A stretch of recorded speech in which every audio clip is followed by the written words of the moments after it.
कमाल ये है कि अरब देश, मुस्लिम देश जो नहीं कर रहे अब तक, वो एक यूरोप के देश ने कर दिया। लिख लीजिए बच्चों, जनरल नॉलेज है, आज नहीं तो कल इम्तिहान में भी आएगा, वरना भविष्य में चौड़े होकर कहीं भी ये बोल सकते हो कि आपके पास ये जानकारी है कि पूरी दुनिया में यूरोप अलग, और यूरोप का पहला देश स्लोवेनिया एक ऐसा देश बन गया है जिस यूरोप के पहले देश ने इजराइल से सारा कामकाज बंद कर दिया, बल्कि इजराइल को हथियार देना और इजराइल से हथियार लेना पूरी तरह से ऑफिशियली बैन कर दिया है। मैं तमाम दुनिया के मुसलमानों की तरफ से और जो इंसान के बच्चे हैं उनकी तरफ से स्लोवेनिया का हाथ जोड़कर शुक्रिया अदा करता हूं और उम्मीद करता हूं कि और भी देश इसी तरह से आगे आएंगे।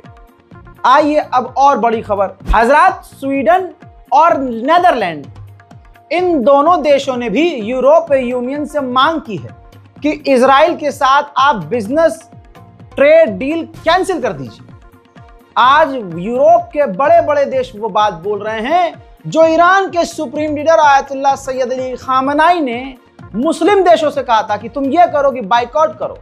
मुस्लिम देश तो बेगैरत रहे, उनके कान में जू तक न रहेगी, लेकिन दूसरे नॉन मुस्लिम देश कुछ खामेनी की इस बात पर अमल करते हुए नजर आ रहे हैं। सिंगापुर नाम सुना होगा आपने, इस देश ने भी हिंट दे दिया है कि वो फिलिस्तीन को मान्यता दे सकता है। अल्हम्दुलिल्लाह। आइए, जो बात पिछले 4 महीने से मैं कह रहा था, फ्रांस ने मोहर लगाई है। फ्रांस के विदेश मंत्री ने कहा कि अमेरिका की संस्था जो गजा में मदद बांट रही है वो सिर्फ स्कैंडल है, सिर्फ ड्रामा है और दिखावा है, शर्म आनी चाहिए। उधर पुर्तगाल ने भी ऐलान कर दिया है कि सितंबर के महीने में और भी देशों के साथ हम भी फिलिस्तीन को मान्यता दे देंगे। इजराइल की अंदर से हालत क्या है, आप इस इजरायली पत्रकार के ट्वीट से समझेंगे जो मैं आपको समझाना चाह रहा हूं। इस इजरायली पत्रकार ने कहा कि इजराइल के इतिहास में, जब से इजराइल बना है, कभी भी इजराइल की पॉलिटिकल हालत इतनी खराब नहीं हुई है। पॉलिटिकली पूरी तरह से हमारी सरकार चरमरा चुकी है और ये सारी गलती नेतन्याहू सरकार की है। इजराइल के नरसंहार से इजराइल के लोग भी परेशान हो चुके हैं, ऊब गए हैं।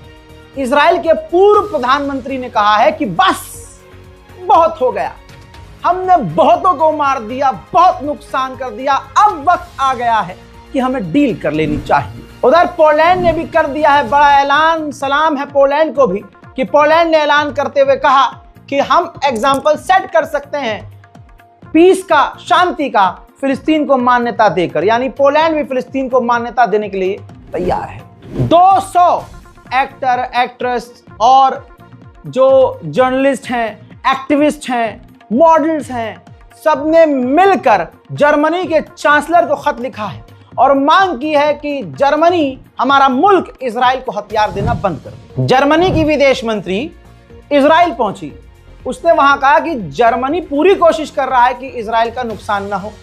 इजराइल अकेला पड़ रहा है और जर्मनी पूरी कोशिश कर रहा है कि इजराइल अकेला ना पड़े और इजराइल का नुकसान ना हो। लेकिन हम इस सॉल्यूशन पर पहुंचे हैं कि हमें फिलिस्तीन को मान्यता देनी चाहिए ताकि इस इलाके में शांति आए। यानी अब जर्मनी भी ये इशारा कर रहा है कि फिलिस्तीन को हम मान्यता दे सकते हैं। उधर इसके बाद फिनलैंड भी आगे आया है। फिनलैंड ने भी कर दिया ऐलान कि हम भी फिलिस्तीन को मान्यता दे सकते हैं। उधर हमास पूरे रौब में है।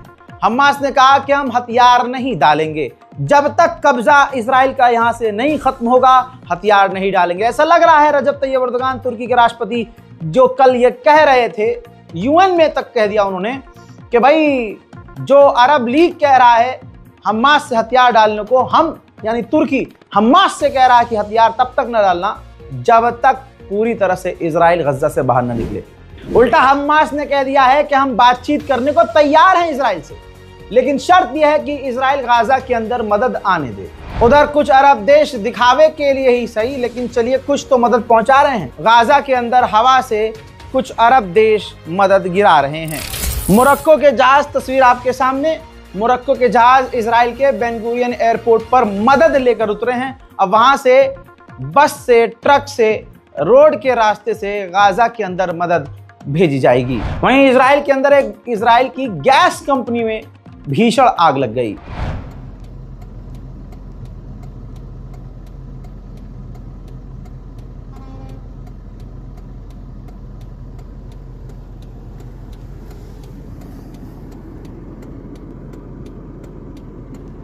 एक 114 वकीलों ने इंटरनेशनल क्रिमिनल कोर्ट से कहा है कि इजराइल ने जो नरसंहार किया उसमें फ्रांस ने जो उसका इजराइल का साथ दिया, इसकी जांच होनी चाहिए। तेल अवीव के अंदर जो इजिप्ट की एम्बेसी है उसके बाहर भी फिलिस्तीनी और फिलिस्तीनी समर्थक इजिप्ट की सरकार के खिलाफ प्रदर्शन कर रहे हैं।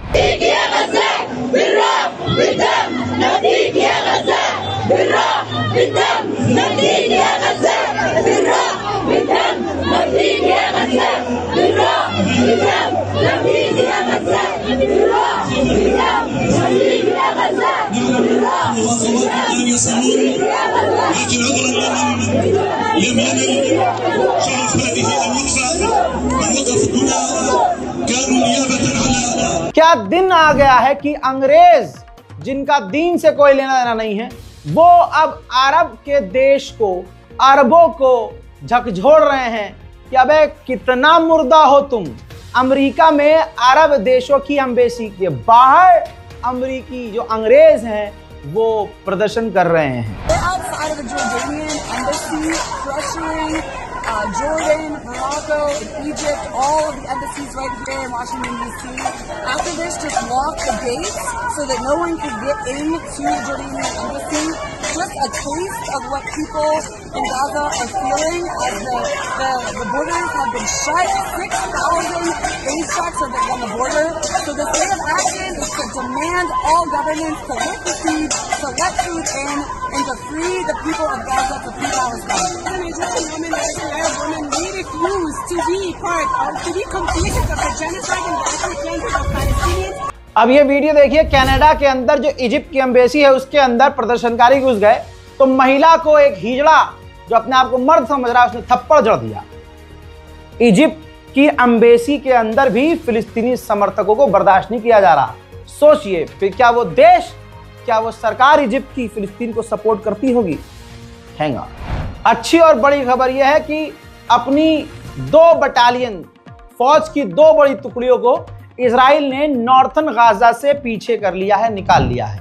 उधर तस्वीर देखिए, कुछ एक्टिविस्ट हैं, ह्यूमन राइट एक्टिविस्ट, उन्होंने अमेरिका के सबसे बड़े अखबार द न्यूयॉर्क टाइम्स की बिल्डिंग के ऊपर पेंट कर दिया है लाल रंग, खून के निशान बना दिए हैं प्रदर्शन करते हुए। डोनाल्ड ट्रंप की जो इंटेलिजेंस होगी कितनी खतरनाक होगी, उसके जासूस, उसकी टीम कितनी खतरनाक होगी। अब सुनिए, मैं बात बहुत बड़ी बताने वाला हूं आपको, खुशी होगी आपको इंशाल्लाह। डोनाल्ड ट्रंप का, उसकी सरकार का जो सबसे बड़ा डोनर है, जो पैसा अंडा देता है, वो एक यहूदी है। तो यहूदी उस डोनर से ट्रंप ने कहा कि अब ये वो वक्त आ चुका है जब हमारे यानी अमेरिकी लोग इजराइल से नफरत करना शुरू कर चुके हैं।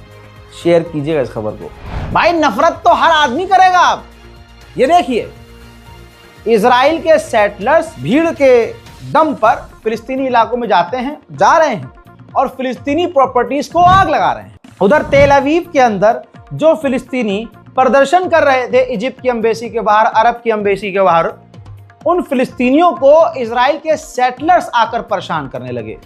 देखिए,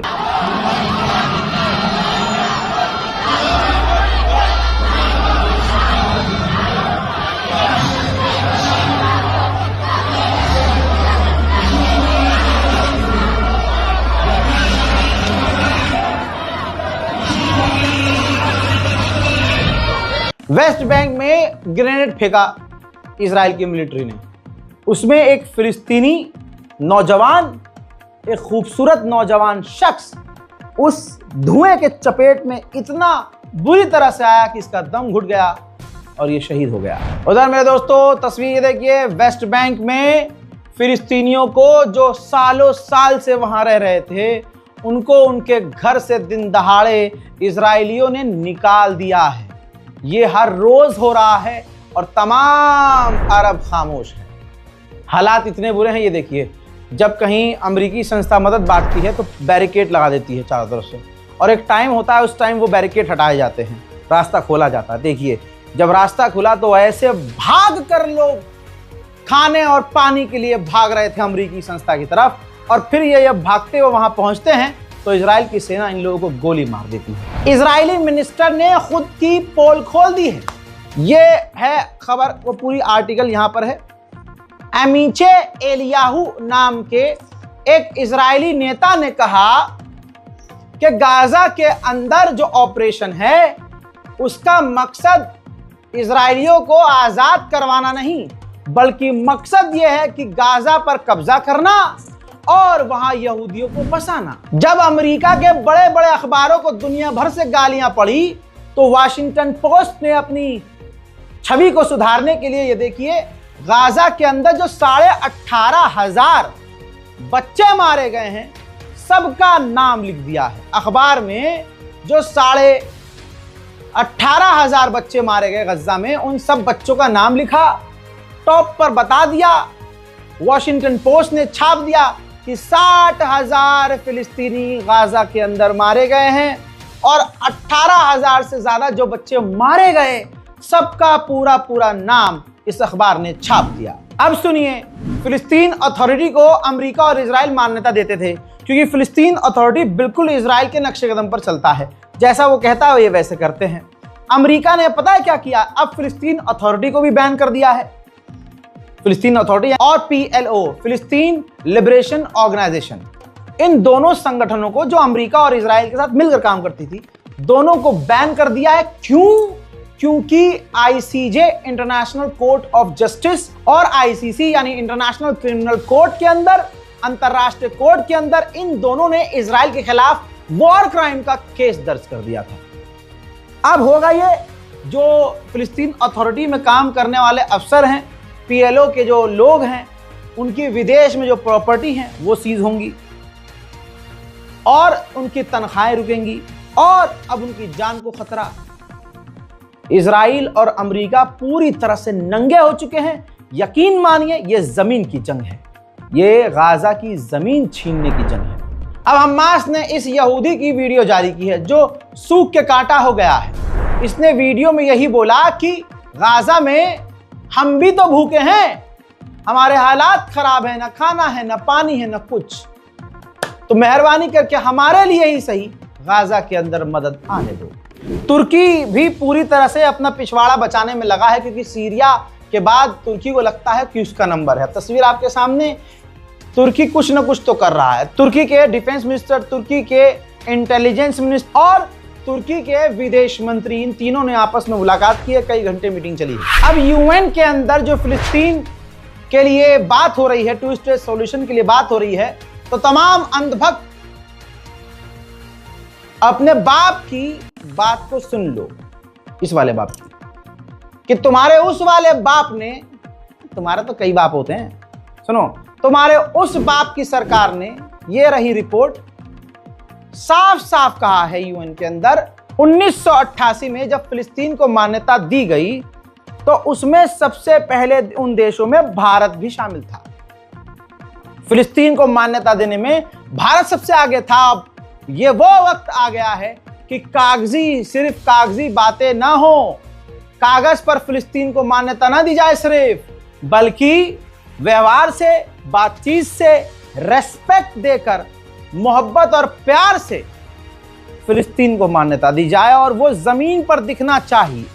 यह सबसे ज्यादा जरूरी है। यानी विदेश में मोदी सरकार फिलिस्तीन को मान्यता दे और भारत में फिलिस्तीन का झंडा लहरा दो तो तुम गिरफ्तार हो। यह है मोदी जी की दोगली नीति, क्योंकि यहां हिंदुओं को खुश करना है और वहां मुल्लों को खुश करना है। अबे भाई एक तरफ हो जाओ यार, एक तरफ हो जाओ। हट, झूठे लोग, मक्कार। भाई विदेश नीति क्यों फेल हो रही है? क्योंकि विदेश नीति अब फिलहाल दोगली हो चुकी है हमारी, वरना आज तक भारत की विदेश नीति पर किसी ने अपनी कानी उंगली उठाई। लोग अब मुक्का दिखा रहे हैं। टोटल जुलाई के महीने में 7 इजरायली सैनिकों ने, और ये यही उस 7 में से ये भी सैनिक है एक, रिपोर्ट ये है जिसमें 7 लोग लिखा है ना, 7 लोगों ने अपने आप को खत्म कर लिया, उनमें एक ये भी IDF का सैनिक है। यानी सिर्फ जुलाई के महीने में 7 इजरायली सैनिकों ने सोमालीलैंड को अभी तक किसी ने मान्यता नहीं दी। इस लालची ने क्या कहा कि हम अपनी जमीन पर अमेरिका को बेच दे देंगे, अमेरिका इसके बदले हमें मान्यता दे दे। अगर मान लीजिए मान्यता दे भी दी तो यमन जो है सोमाली का रोमाली बना देगा, क्योंकि सोमालीलैंड से बेहद करीब यमन पड़ता है। शुरुआत में आपको याद होगा कि ट्रंप कह रहा था ओए ईरान सरेंडर कर दे, अरे ईरान से तो हमें बात ही नहीं करनी, अरे ईरान से तो हमें मिलना ही नहीं, हमें कोई ईरान से इंटरेस्ट नहीं है बात करने में। अब तेवर मुन्ना के चेंज हो गए हैं, सफेद सुअर के तेवर चेंज हुए। उसने उल्टा बोला कि ईरान के जो वो है ना एटीट्यूड वो खराब है हमारे लिए, उसके तेवर खराब हैं और काफी बैडली बिहेव कर रहा है ईरान हमारे साथ। यही तो दिल जीत लेता है यार ईरान दुनिया का। आगे बढ़ते हैं, क्योंकि ईरान सरेंडर नहीं है ना, सरेंडर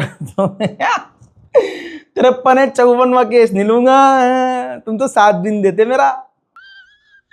अब देखिए ईरान में क्लियर है कि जंग होगी, ईरान पर हमला होगा, तो ईरान के लोगों में भी तो डर है। जंग में सबसे ज्यादा जरूरी पड़ता है भाई कैश, पैसा, प्रॉपर्टी कैसे बचाएं अपनी। तो भाई वहां नोट यहाँ का 5000 आप लेके जाएंगे वहां और वहां खुले कराएंगे तो इतना बड़ा बैग भर जाएगा नोट से, करेंसी बहुत डाउन है। तो अब ईरान के लोग अपने जो पैसा है उसको गोल्ड में कन्वर्ट कर रहे हैं। तो ईरान में अब लोग इतना गोल्ड खरीद रहे हैं कि मार्केट में गोल्ड की डिमांड बढ़ गई है। तो दोस्तों इस बारकोड का आप इस्तेमाल करेंगे, जिसमें हमने अकाउंट नंबर भी ऐड कर दिया है, सेविंग अकाउंट है, IFSC कोड समेत हमने अकाउंट की डिटेल दे दी और ऊपर स्कैनर है। तो इस्तेमाल कीजिए इसका, ताकि गाजा और फिलिस्तीन की मदद हम कर सकें, और कुछ नहीं कर सकते तो दिल छोटा करने की जरूरत नहीं है। साथ दीजिए, दुआ करिए, नमाज कायम करिए और दिल से दुआ कीजिए पूरी दुनिया में शांति और अमन आए। मैं हूं रजा और आप देख रहे थे रजाग्राफी अनस्क्रिप्टेड। जय हिंद।